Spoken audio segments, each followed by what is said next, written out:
So, I've got a bit of a reputation among our group of friends as a gamesman. You're a bit of a gamesman for sure. Yeah. Bit of a meta gamer. I make characters that make game masters for tabletop role-playing RPGs sad. Yeah, you want to make them sad and mad and feel like they've done a bad job. Yeah, I want to make the game easy for myself and do cool things with bending the rules to my whims. Of course.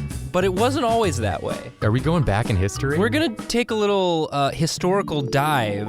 I want to tell you about the first ever D&D character I made. Oh boy. This was in middle school, was the first time I ever played D&D. I was visiting my cousin over summer vacation, and he played D&D. And I didn't know what to expect, what to do, so my cousin very generously offered to help me make a character. We random picked my character race. I got Wild Elf. We rolled my stats, random rolled stats, and I rolled bad. That's the problem with random rolled stats. I rolled really bad. I think my highest bonus to any stat was +1. Oof. And I had a fair amount of zeros and minuses in there too. And I didn't know what like the standard array of stats was. I didn't know what the norm was. I was just like, okay, these are my stats. And my cousin was like, yeah, there you go. Sorry, bud. Yeah, so I made a druid, a wild elf druid named Lausian. Oh boy. Yeah. Was there a last name? Yeah, I believe it was like Melodica or something. Like Lausian Melodica? Yeah, something like that. So like Elvor or something. Sure. Green Shins or whatever. Elvor Green Shins? Yeah, something like that. I think my name was Lausian though. I don't super remember what the last name was. That's not important. Okay. What's important is my character was bad. Yeah.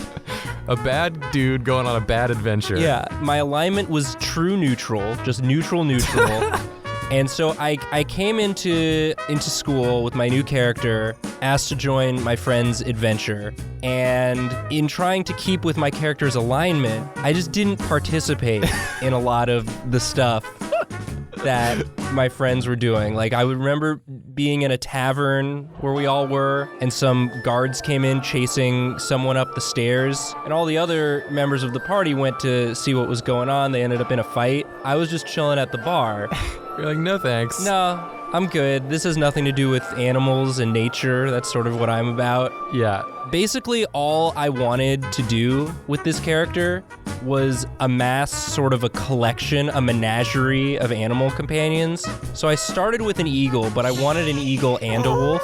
As you do. And so my friend, Mike, still friends with him to this day. He was our dungeon master. He had built this beautiful, fantastical world for us to adventure in, lots of warring factions. I remember there were these rangers in the forest, and they were having a big fight with a war tribe of orcs. Sure. And our friends were all getting mixed up in that, and I was off in a cave trying to befriend a wolf.